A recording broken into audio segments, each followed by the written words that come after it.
Good morning, everyone. And first of all, I want to thank your President and your Business and Agenda Committee for giving me a few minutes to speak about this petition. I think as we've watched what's been happening in Gaza, we've been very distressed and also probably felt very helpless to do anything about it. Am I? These guys need you. Pardon? Oh, Okay. My name is Mervyn Russell, and I'm a member at St. John's in Oakville. Yeah.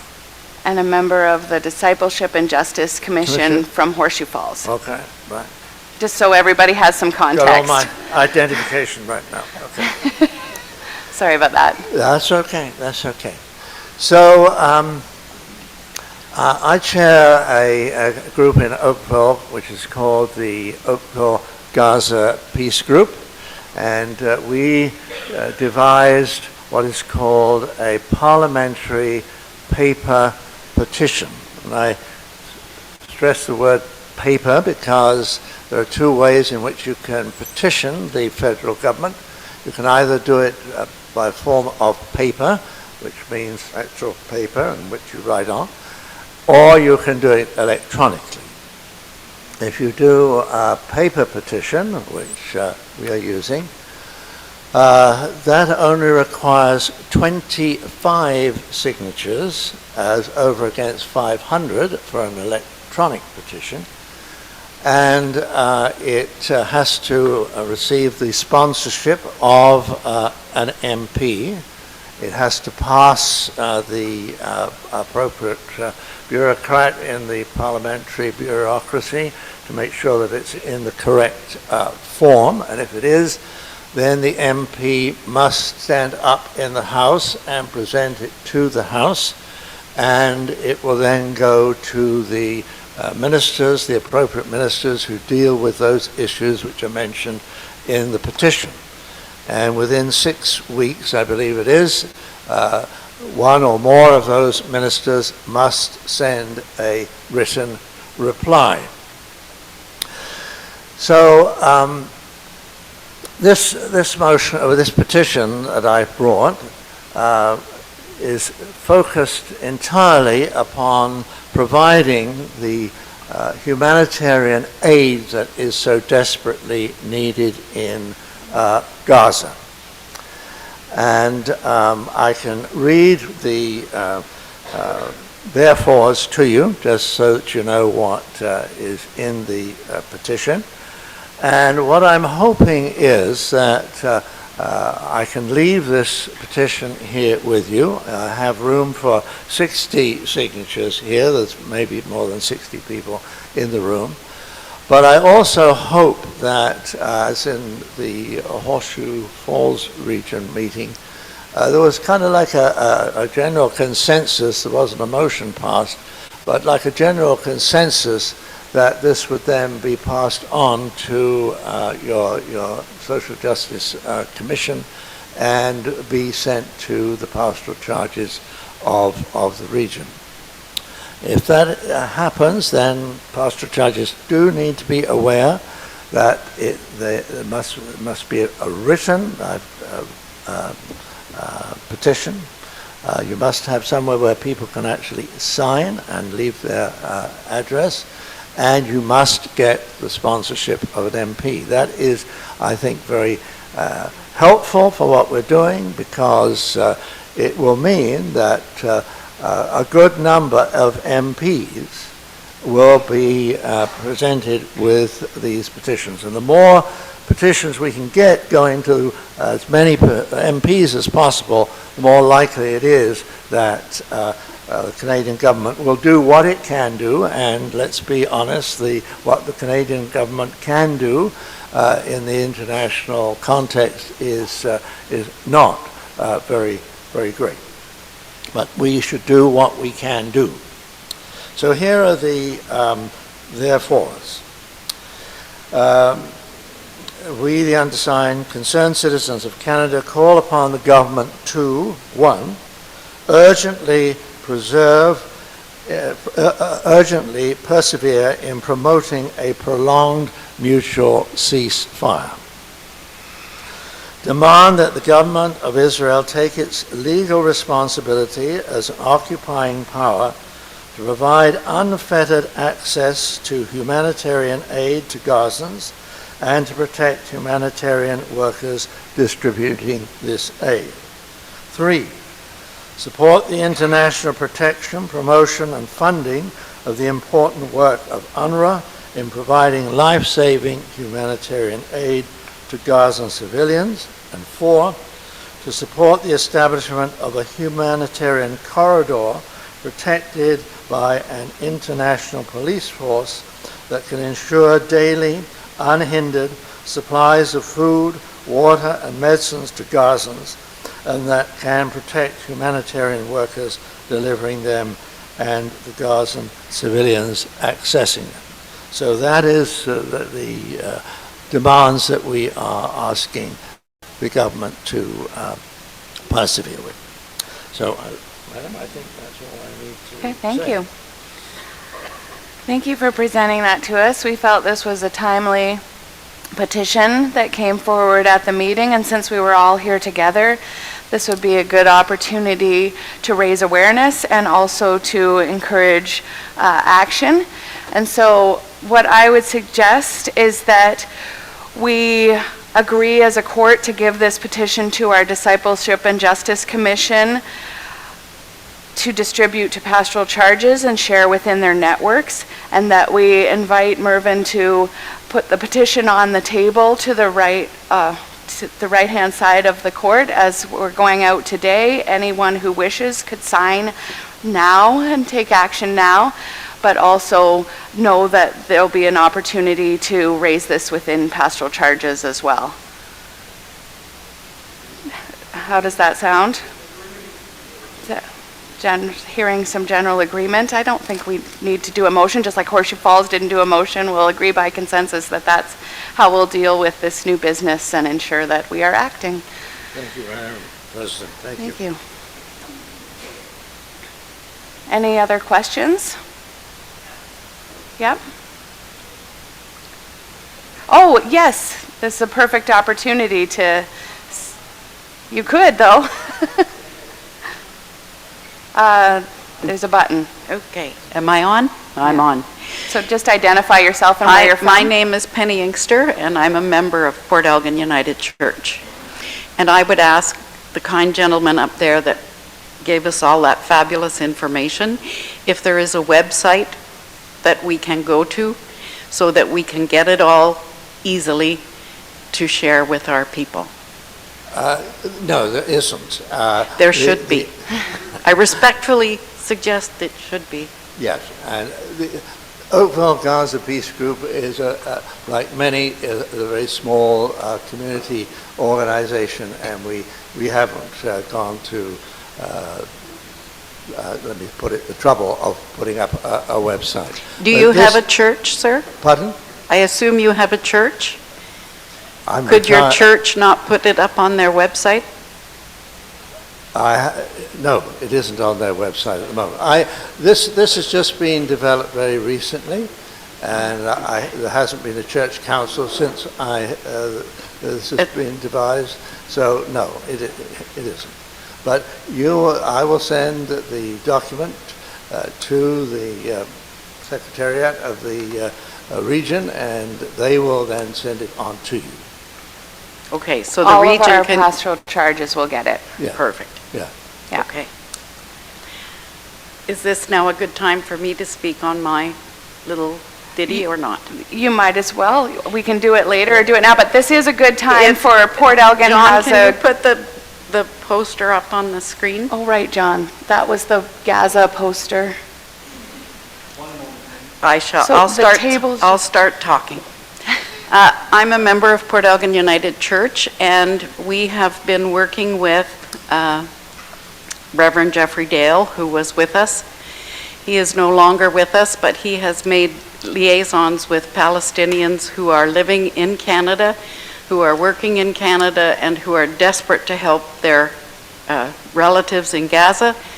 But their primary, the part that we're participating in is education for people who want to know the history of Gaza and where things have, what has happened over the years. And they are having an event at our church on Wednesday, June the 2nd, and then there'll be an event in Owen Sound in a month. The dates are there. July 3rd, I think. Okay. And they are using documentaries that are real, and there is a wide variety of people that attended the first one. We had people there there were 2 people there who are actually Israeli Jews living in the area and who are horrified at what their country is doing. And so I would like to make you aware that Ceasefire Grey Bruce is their name. They have a website, they have an email address. If you would like to have a poster, I have some over on the table, and it will be on the Port Elgin United Church website shortly. And we welcome you to contact them or attend one of these meetings or all the meetings. They're going to be one a month for as long as it takes. And the QR code, so that's that little gray box in the bottom left-hand corner, anybody that takes a picture of that with their cell phone, it immediately goes to the United Church of Canada website, and it lists all the things that United Church of Canada feels we should be doing. So thank you very much. Thank you, Penny. And so there's copies of this poster over on the table to the right of the room as well when you're going out the door. If you're close to Port Elgin, or you think there are people in your pastoral charge that would drive to where these are happening, it might be all over Grey Bruce. There's the one is in Owen Sound, Port Elgin. So if you're close to there and like to help promote that in your in your community of faith, then feel free to pick up a poster at the side. Thank you. Okay, wonderful. We're doing great. Now I'm going to invite Beth Kerr to step away from her minute taking for a moment to give a little update to what is happening with the wonderful work you all did. I thought, better stand, at the Fall Regional Council meeting in going deeper into the tri-regional evaluation that was conducted by Jenny Stevens and Bill Allen. We wanted to be just as intentional as you were in following up and setting goals and finding ways to measure how we are doing in meeting the goals and addressing the problem areas identified by the tri-regional evaluation. Thanks. I'm Beth Kerr. I serve as a diaconal minister with the communities of Atwood United Church and Trinity United Church in Listowel, Ontario. My pronouns are she, her. So, thank you. I thought we'd start with a little recap because I came into this region partway through this process and into the executive partway through this process, and so I'm not assuming we all know how we got here. So, new regions came into being in January of 2019. I think that's right? 2019, not 2018. Yeah. Yeah, 2019. And then we agreed when we came into a partnership here, again, I wasn't even here then, to share as a tri-region, to share staff and to share a governance model with an agreement that we would evaluate that after 3 years. A little more than 3 years passed because, COVID. But in 2023, Bill Allen and Jenny Stevens conducted an evaluation of the governance and staffing model for the tri-regions, produced a report that was for all 3 regions together, as well as individual reports for each regional council. My very first executive meeting was in June 2023 when they presented that material to the executive and staff. And then at the fall 2023, if I look familiar on Zoom, I helped facilitate us looking a little deeper at some of the things. We took some of the areas out of there and said, okay, these pieces merit more discussion. And you had an opportunity to self-select, those of you who were at that meeting, into breakout rooms to have conversation about 9 different facets of the evaluation. Then we compiled that. It was available to staff, commissions, executive, and anyone who asked for it. And I think it's still up on the website, so if you need a link to it, ask me afterwards. And then in the spring of this year, the executive went back to that document and said, what have we done? Where are we at? How have we arrived? And there is a document that was not produced very far before this meeting, so you might not have seen it, but it is on the web, the meeting materials for this. It's following up on the evaluation that divides everything into 3 categories. Things that we feel like we've actually been able to do or that are in process, things that are within the scope of the regional council's work, but we haven't really got a plan for yet, and things that we put in what we call a parking lot. Things that are either just, we don't know how we would do that, or they're outside of the scope of the regional council. They're either the responsibility of communities of faith or the denomination, or belong someplace else. So, great ideas that may not be our scope. So today, we're going to have a quick update on where things are at. So section 1 that we looked at last fall was around connecting communities of faith to the regional council. How do we nurture those relationships, right? We did something new, and then we did something new again with COVID, and one of the big things that was identified in the evaluation was that that relationship was not as strong as we want it to be. So one of the things that has happened is communities of faith were grouped into 17 clustered and invited to a meeting to connect with each other and learn more about the regional council. The expression of interest form has been revised. That's how you say, I would like to be president-elect, or I would like to be on the Discipleship and Justice Commission, or any of the or I would like to be a community liaison for a community of faith in change of pastoral relations. So that was updated to make it easier. And there's a Get Involved tab on the website. So if you're looking and thinking, what might God be calling me to do? Check that out. We do acknowledge that volunteer recruitment, probably you all experience this in your communities of faith too, is a challenge for pretty much everyone these days. We are also aware that some small rural communities of faith are not that computer literate or don't have access to the internet, and that's difficult. This is a challenge for us because we are tri-regions, right? And so if somebody called you and told you something important, you might remember that better.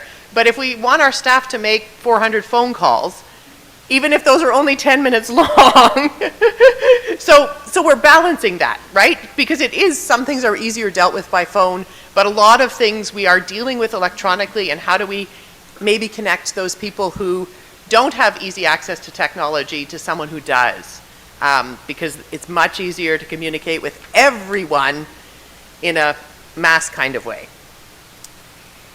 So that's section 1. Section 2 went deeper onto communication, which we've already talked about. We've reorganized the website. If you have additional feedback about the website, let us know, but we got feedback that the website was not easy for somebody who didn't understand our structure to navigate. More information is being cross-posted between the website and Facebook and vice versa, trying to make sure it's in both places, because for some of us it's easier to get it in one place or the other. A really helpful thing, if you haven't noticed, if you look at the staff descriptions, there's great descriptions of all of our regional council staff, and at the bottom it says who to contact about what. Because they have different job descriptions, and so that's really helpful. And if you're in doubt, contact somebody and they'll forward it to the right person if you get it wrong. But it is a very helpful thing to say, okay, so I have questions about discipleship and justice. Who should I contact? Or I have questions about racism, or I have questions about a change in pastoral relationship. All of that information is there. We're working on continued education on the use of SharePoint and Church Hub, and we recognize that that's needed, that these are new technologies and they're not all that familiar, and that makes them stressful. We cannot change the programming of the search engine on our website or the format of SharePoint or Church Hub. That's outside of our scope for a variety of reasons. So we know that we don't all love them, and we hope that they'll be less problematic the more we learn to use them, but some of the challenges of them we just have to live with. And we also understand that for some people, print alternatives to technology would be ideal, but that can get really expensive really fast, like if we try to do a congregational-wide mail out. So one of the pieces is there a way to do tech liaisons for congregations that have difficulty accessing the web page? Section 3 is support to communities of faith searching for a new minister. So one of the places where people generally have to interact with the regional council is when you are looking for a new minister, right? And it's a stressful time for communities of faith. We understand that. So that was one of the breakout groups. Search teams are given video links for training on Church Hub. A summary page for the search process was put together. The template for position descriptions has been revised. When possible, liaisons are being appointed when the change of pastoral relationship is approved instead of when the search team is formed. So the sooner we can get somebody to help people navigate the process, the better. But we still have a shortage of liaisons and pastoral charge supervisors. So if you feel like that's something you can do, McCall would probably love to talk to you, right? So McCall's at the back, and it's hard to provide liaisons if we don't have anybody to do that, right? And if our current liaisons are serving for many different congregations, they may not be able to be as responsive to each community of faith as they would like to be. And so if you're thinking, yeah, where I might fit is actually direct help to congregations, if I had the training to do that, we have needed that. The pulpit supply list is also now available through Church Hub, which is a way to keep it up to date.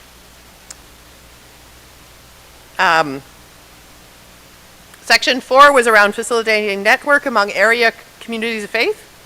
So 17 cluster gatherings were organized. 2 gatherings were canceled due to limited response from congregations. But I think 15 of them have happened or are happening, so that's excellent. One of our challenges is getting up-to-date contact information for ministers and communities of faith. Please update your Church Hub. I know that's a challenge, but if you're a contact, so when I was trying to organize one of those clusters that didn't happen. One of the sets of contact information I was given was for a minister who retired 4 years ago, as the contact information for 2 communities of faith. That's not very helpful in terms of connecting with people. So the more you can help make sure your contact information is up to date, the better. We had thought we weren't going to do a directory, but that has changed since I made this. So, because we understand that if you don't know who's where, it's hard. An up-to-date directory is hard to produce, but thanks to Rebecca and her team for trying to do the best they can to get us information that is at least a snapshot in time, as best we can. Communities, WOW staff offer webinars on topics such as pastoral care, affirming ministries, child and youth ministry, and more. So keep an eye on the newsletter and Facebook for more information. And communities of faith can share events like the one we just heard about on the WOW Facebook group. You can post those things there. And it might be, if maybe this is somebody in the room is called to this, if there was a volunteer who could gather and curate the announcements for the newsletter, then it might be possible to also include congregational announcements in our newsletter. But at this time, it's a bit prohibitive to curate all of that and get it organized from a staff perspective. We have very hardworking staff, but we also have staff that work for there's a lot of us, right?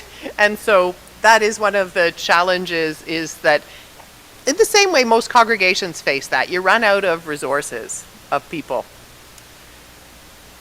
Section 5, enhancing health, joy, and excellence in ministry personnel. Kevin regularly organizes Zoom meetings for paid accountable ministers, so if you're looking for support, that's available. There's an annual in-person luncheon. Kevin is available for personal support, and there was a recent feature in the WOW newsletter that highlighted the various kinds of support that were available for ministry personnel. Because we know that sometimes this is a lonely calling. And it's hard you don't get support, you get a certain kind of support from your local community of faith, but it's different, right? So who's the minister to the minister? Well, Kevin, and there's, and some other resources that are there for us. And so strong encouragement to do that. And identified continuing support for spiritual practices, clergy clustering, and sabbaticals was identified as a need. Then connecting with retired ministry personnel. We also heard that retired ministry personnel are providing vital service in our church but feeling disconnected. Retired clergy have been invited to the monthly Zoom gatherings and in-person luncheon in Mount Forest. A policy change we made last fall allows retired DLMs to be voluntary associate ministers. Retiree recognition is going to happen a little bit later on in this meeting. We moved it back to the spring meeting so that we can do that in person when possible. There's still some questions, and again, maybe this is something that you think, I could help with this. Is there a way to reach out to retired clergy to see if they are interested in being on the pulpit supply list? There's a few on that list, but there are lots who aren't. Is there a budget to have a dinner for retiring clergy and their spouses? So maybe you're called to help us reach out to our retired ministers. Then supporting justice work in communities of faith. You will have also seen a report on the Remit 1 reach out. So a huge piece of work was done by our Discipleship and Justice Commission to connect with every congregation and say, have you voted? Here's how you vote. Here's how you get information about this so that you can vote from an informed perspective. So they're discerning what wisdom from this work might help with communication around other justice work. Discipleship and Justice are also learning about various justice networks, partnerships, etc. by inviting a different guest to each of their monthly meetings. And there are many different groups to learn about. The number of different organizations to connect with is vast. There is a ministry with Children, Youth, and Young Adults Fund with applications in April and October. You can find out more on the website or ask Andrew. And there's also this, I believe there's still subsidy available for Audacious. Yes, okay. So if you know any youth or young adults, our tri-region, or leaders, youth or young adults or youth leaders, our tri-region decided that we really want to send 100 people to Audacious Hope, which is the new equivalent of Rendezvous, also in conjunction with the Presbyterian Church. And so if they register by the end of this month, they can go for $100.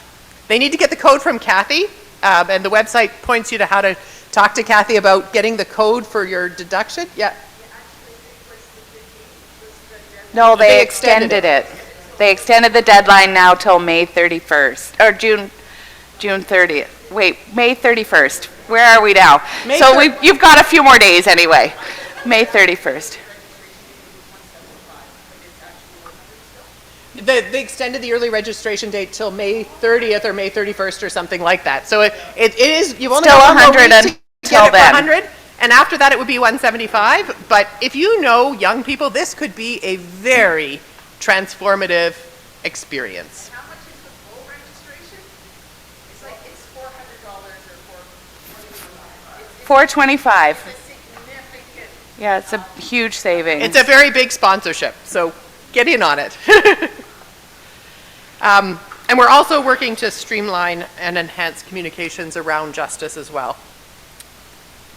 Then section 8 is, what is our purpose and how will we know that we are living it out?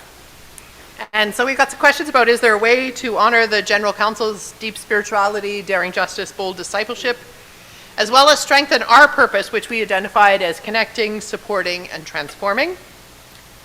And can we create some sort of simple review that asks community of faith if and where they have felt connected, supported, or transformed by the Regional Council? We feel like that would give us a lot of information about how people are experiencing things. Finally, section 9 was about equipping the church for such a time as this. And we're wondering if there's a way to connect with Greg Smith-Young around that as our growth animator. We know that we need to continue to acknowledge grief in our work as a regional council. Many of us are grieving very many things about how the church is not how it used to be. And so that is an ongoing thread. A resource was prepared to help churches stay safe in the face of hate for Pi Day and Pride Month. And collaborative ministry conversations are being hosted in various parts of the region, so to try and help churches work together for such a time as this. So that is a very, very quick summary. There is a much longer document that goes through all of the different things that came to us and tells you what we've done or are doing or still have questions about. So please feel free to read that.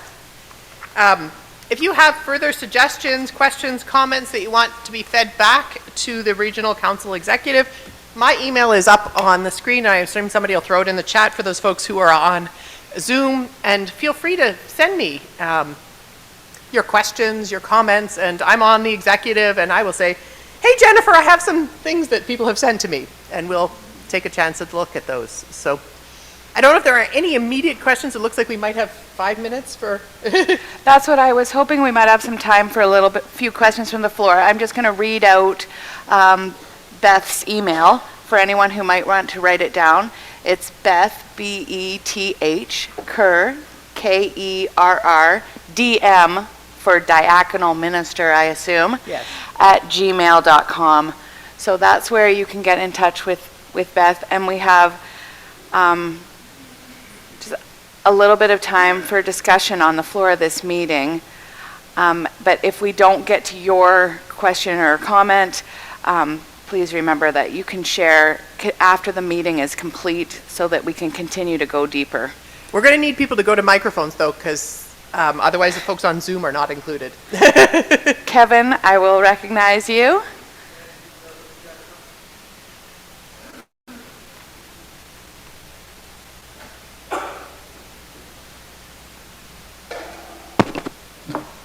We good to go? Yep. Good morning, Kevin Steeper, Regional Pastoral Support Minister, and I'm connected with Harcourt Memorial in Guelph. I just wanted to offer a comment regarding retired clergy, and I've been working with the other two regions around getting retired clergy together. I helped to support an event in Horseshoe Falls, an online event there, and was recently in ARW with a gathering of retired clergy in order to help support them getting organized for something larger. So to Beth's invitation, as far as retired clergy here in WOW, I'm willing to help support here too, as far as getting maybe retired clergy together to begin planning something a little bit more officious. So I just put that offer to the executive that I am available for support. Okay? Thank you, Kevin. Wonderful. I'll recognize Roz Vincent Haven, and I will ask if there's anybody on Zoom who would like to comment or with a question to put your hand up so you could be recognized. Hi, I'm Roz Vincent Haven, and I hail from Emmanuel in Waterloo, and I am a retired clergy, so I will take you up on that, Kevin, in WOW, because I think I've been feeling a little isolated. But my question is around the gatherings, the 17 gatherings. I did not hear of any in Waterloo. I think it's really needed. I'd be willing to help support that in any way that's possible. But I think there is a dearth of information, particularly in my region, around the regional council. So it would be really great to get together. I don't know, was there one? I just didn't know that. There is one organized, yep. Okay. So we'll look into that. Okay, thank you. Yes, thank you, and thanks for the offer to help too. Good morning, Liz Dillman from Kincardine United Church.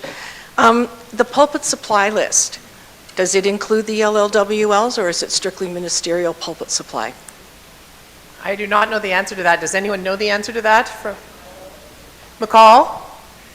The pulpit supply list, does it include the LWLs? It. Okay. Thanks, McCall. Okay, so if you need the pulpit supply list, contact McCall. There's two separate lists, one for ministry personnel who are available to do pulpit supply, and one for licensed lay worship leaders. It is the ministry personnel one that's on Church Hub, is that correct? Am I understanding? Oh, you also have a list, okay.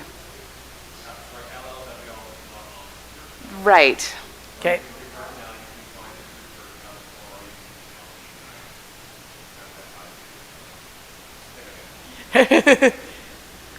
McCall is where you go.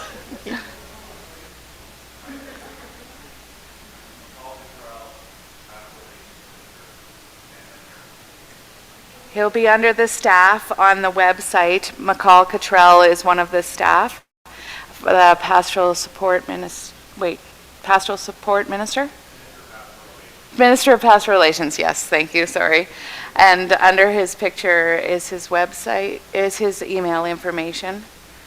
M. Cottrell at united-church.ca.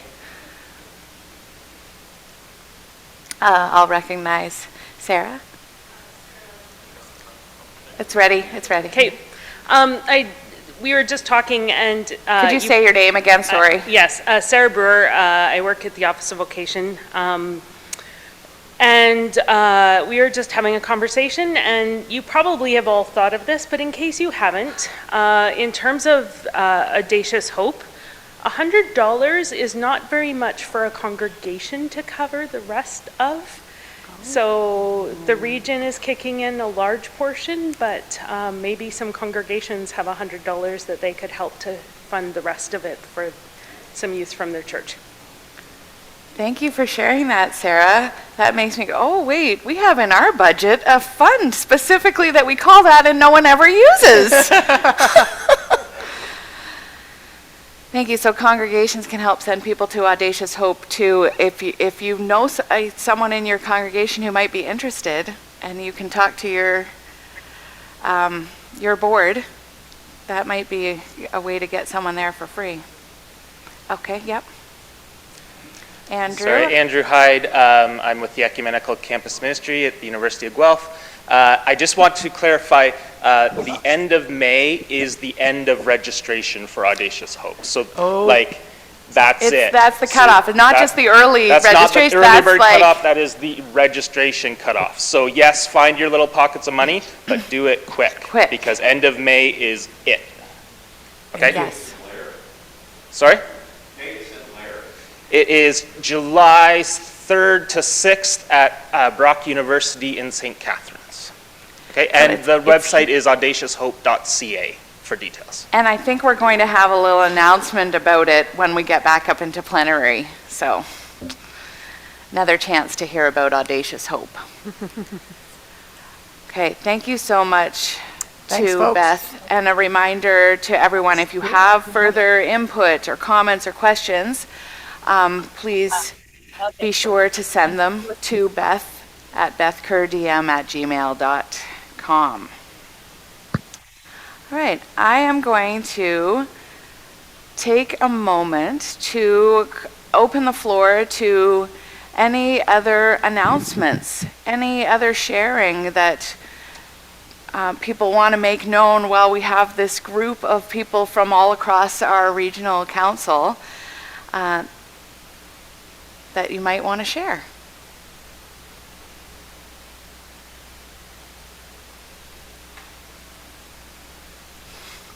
You could come up here, Phyllis, if you want. You could either come to the podium microphone or to the back microphone, or put your hand up if you're on Zoom. I feel like there's like this block here that could be for people to stand on as well. A slight addition. It helps a little bit. A little. Phyllis Fleming, Grace United Church, Thornbury. I'm a licensed lay worship leader, and the licensed lay worship leaders in WOW, we've been trying to find ways to connect with each other. There is a Facebook group, and if you send me a friend request on Facebook, which is Phyllis Brown Fleming, I will invite you to the group. We also were trying to figure out a time to meet in June sometime, so come and see me afterwards if you're interested in connecting up. I also sent out an email to everyone that we could possibly find. Didn't get replies back from everyone, so that's an opportunity. Okay. Thanks, Phyllis.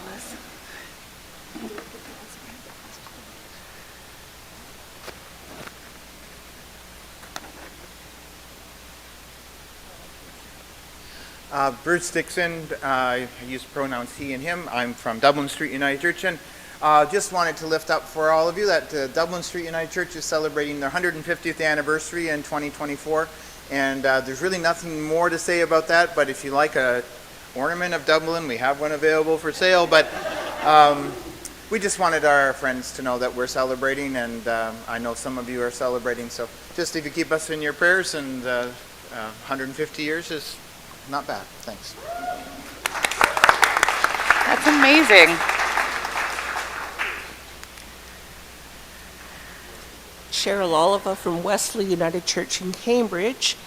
Last year was my very first year of being the rep, and I thoroughly enjoyed it, so glad to be back this year. But last year we were presented with our pride flag because we were an affirming congregation in 2002.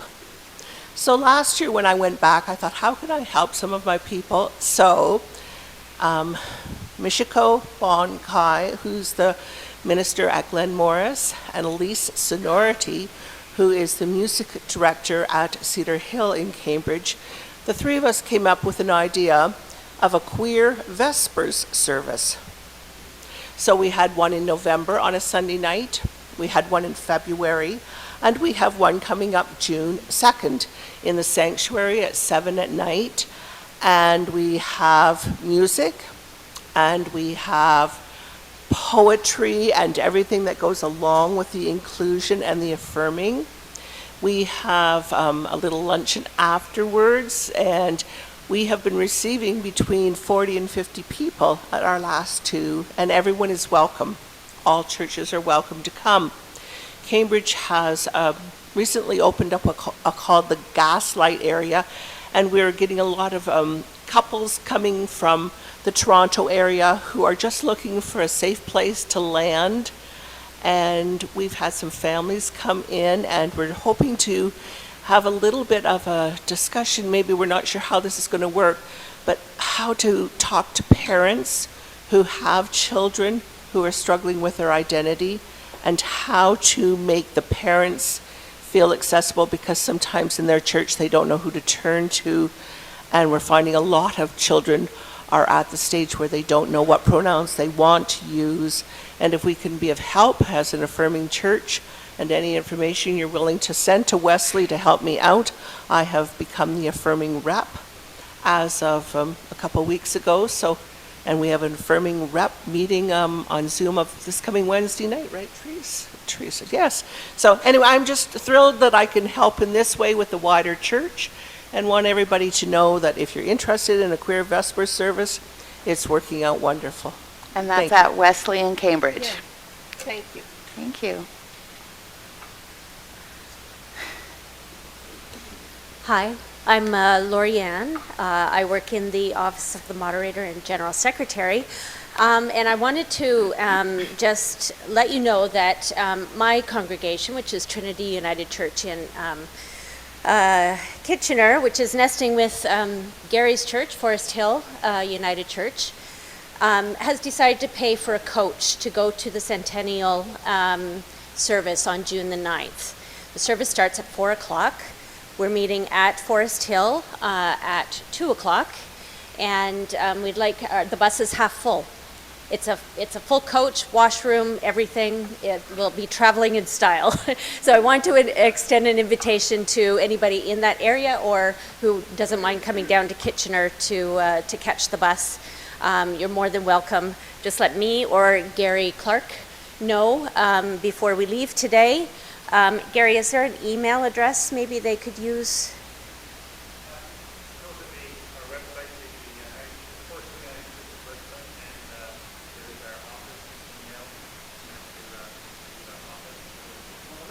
So, yes.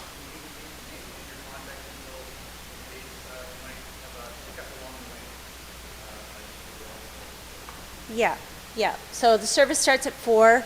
The moderator will be speaking at the service, and there will be refreshments after the service. It's at Metropolitan United Church in Toronto, which is not far from the original service held 100 years ago, almost. Right, almost. This is the kickoff. This is the kickoff to the 100th year on June 9th at 4 p.m. That's right. And you've organized a bus. So if you Google Forest Hill United Church in Kitchener, you can get an email address there that could direct you to how you could get on the bus. Exactly. Thank you. Good morning. I'm Sue Campbell, Trinity United Church, Elmira. And I wrote a book a little over a year ago, and if you're interested, it was available in the book room, but I do have copies. The book is called Spirit Refresh. It's about 150 reflections to comfort, challenge, and help deepen your relationship with God throughout the year. So it kind of follows loosely the liturgical season and also the seasons fall, winter, spring, summer. So it's $20, that includes the tax.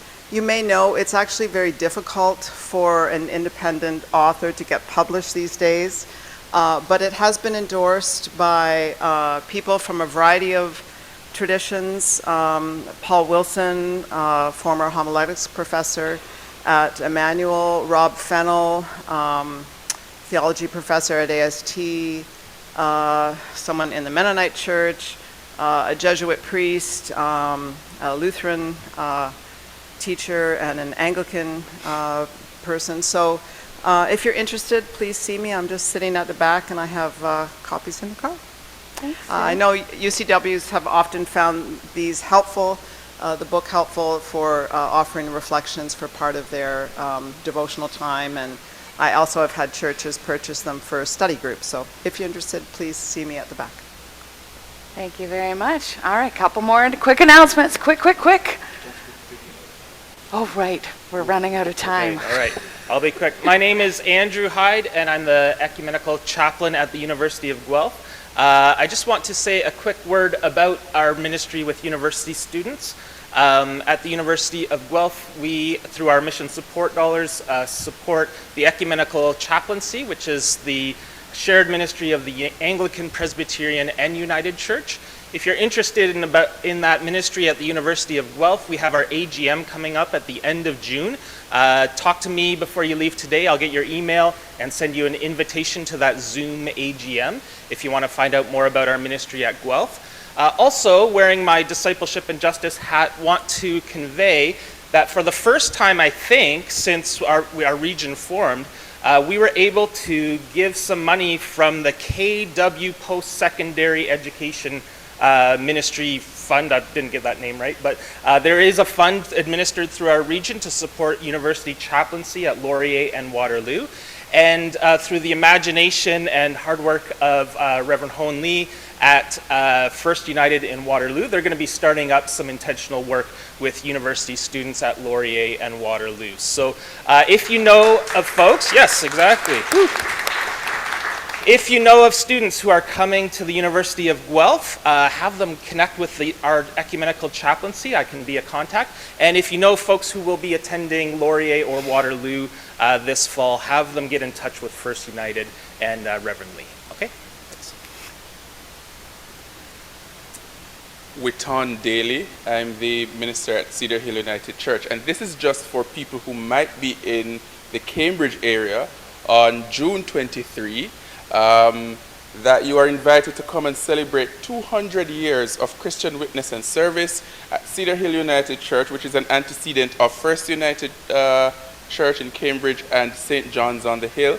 Service starts 10:30, and your General Secretary, the Reverend Michael Blair, will be our speaker. If you're in Cambridge, come. We'd love to have you. Okay, and another announcement comes in video form. We are going to watch. In a time when the world is turned upside down, when frustration mounts and anger threatens to engulf us, when even the smallest things ruin our day and all seem against us, there is hope. There's a place where the calm and serene can be found. A place gentle on your heart that refreshes mind, body, and soul. A welcoming place where you will be greeted with sincere warmth and a genuine smile. A place that can expand your mind like no other and open your heart to new understanding and fresh possibility. This place is close, very close. And if the journey still seems too far, there is no need for stress or worry. All the help you need can be had from afar. Are your needs unique and unlike any other? That too is no problem. Special accommodation is happily and easily made. Comfort, peace, warmth, and love can be found. The divine is always and ever present. What is this magical place? It is not magic at all, but truly exists. The Christian Resource Centre, with locations in both Mitchell and London. For over 50 years supplying all your church needs. Books, church supplies, curriculum, cards, jewelry, and wall-to-wall gifts. The coffee is fresh, the kettle is boiling. All divinely inspired and ready to welcome you.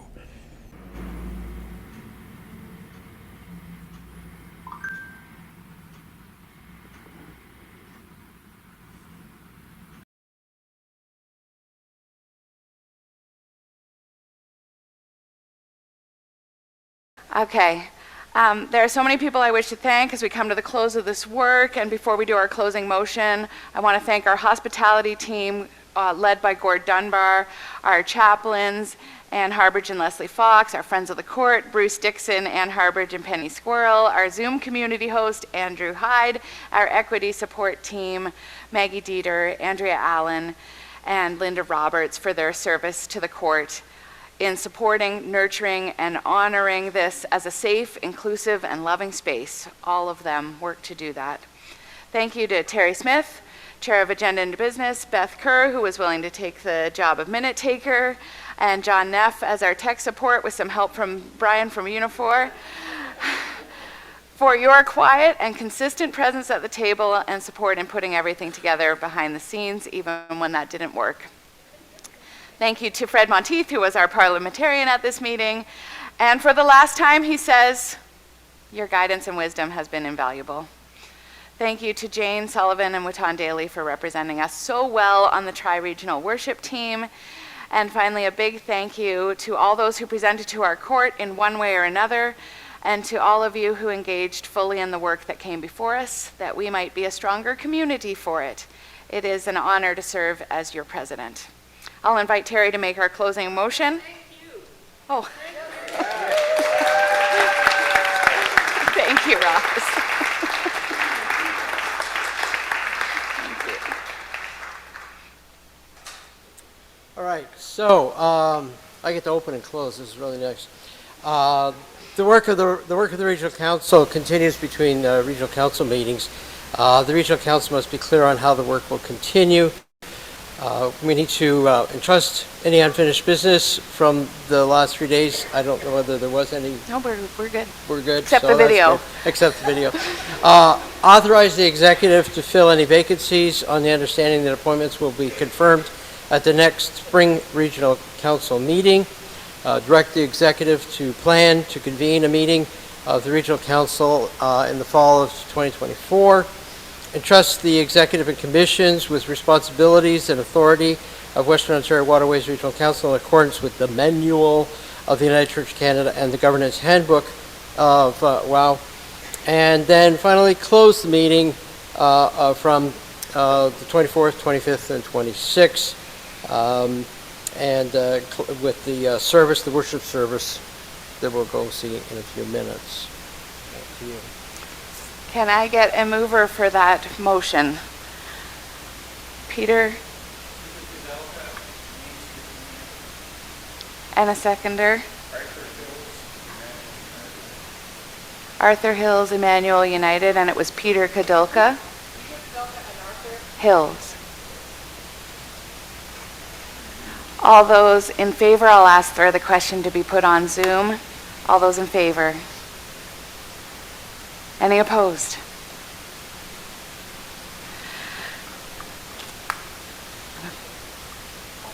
That is carried. Let us go, be church together. Amen.